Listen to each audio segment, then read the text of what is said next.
Selamat datang. Kali ini kita nggak akan cuma ngebahas modul biologi yang mungkin terdengar kaku, tapi kita akan ubah itu jadi sebuah kisah. Kisah luar biasa tentang awal dari kita semua. Ini kan pertanyaan yang paling mendasar ya. Dan jawabannya, wah, itu membawa kita ke sebuah petualangan mikroskopis yang luar biasa presisi dan penuh keajaiban. Oke, yuk kita bedah bareng-bareng. Jadi, semuanya tuh berawal dari, bayangin aja, ada dua bagian penting dari sebuah blueprint atau cetak biru.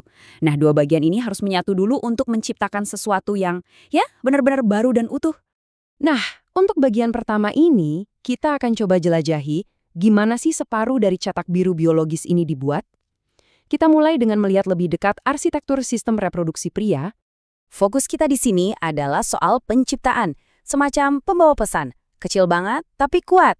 Dan dia ini dirancang cuma untuk satu misi yang super penting. Biar gampang, juga deh bayangkan sistem ini tuh kayak pabrik yang super canggih. Nah, lantai produksinya, yaitu testis, itu adalah tempat di mana para pembawa pesan ini, sperma, diproduksi. Dan produksinya ini massal, jutaan jumlahnya. Oke, proses produksi ini ada nama kerennya loh. Namanya spermatogenesis. Proses ini terjadinya di dalam saluran-saluran super kecil yang disebut tubulus seminiferus. Ini benar-benar kayak lini perakitan biologis yang luar biasa rumit. Jadi prosesnya ini ada beberapa tahap, semuanya didorong oleh hormon. Intinya gini, proses ini mengambil satu sel induk yang punya set genetik lengkap, ini yang disebut diploid, terus lewat serangkaian pembelahan yang sangat teliti, diubah jadi 4 pembawa pesan yang sangat terspesialisasi. Nah, masing-masing dari mereka ini cuma bawa setengah dari kode genetiknya, keren kan? Dan inilah dia, hasil akhirnya. Sebuah sel sperma yang desainnya efisien banget. Di kepalanya ada blueprint genetik yang krusial.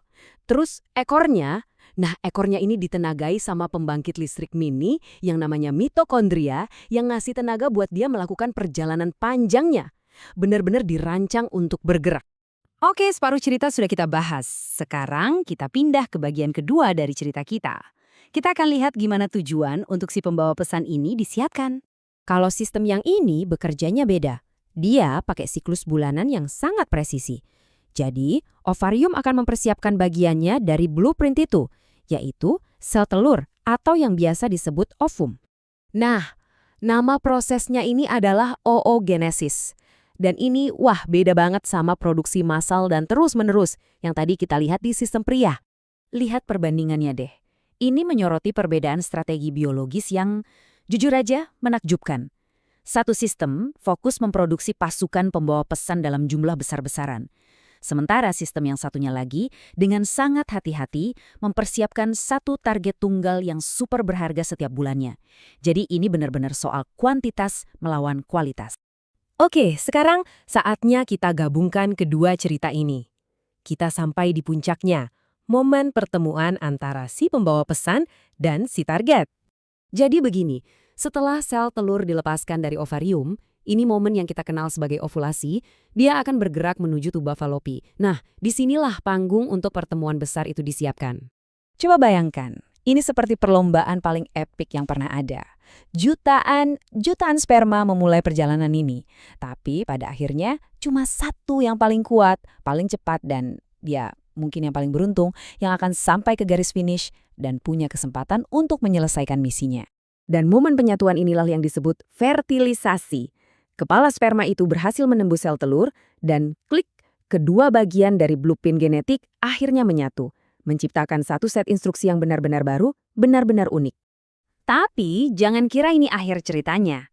Fertilisasi itu justru bukan akhir. Ini baru langkah pertama dari sebuah perjalanan yang sama sekali baru. Sel yang sudah bergabung ini, sekarang namanya zigot, langsung mulai membelah diri.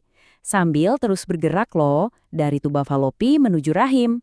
Dan rahim ini sudah mempersiapkan rumah yang sempurna untuk menyambut kedatangannya.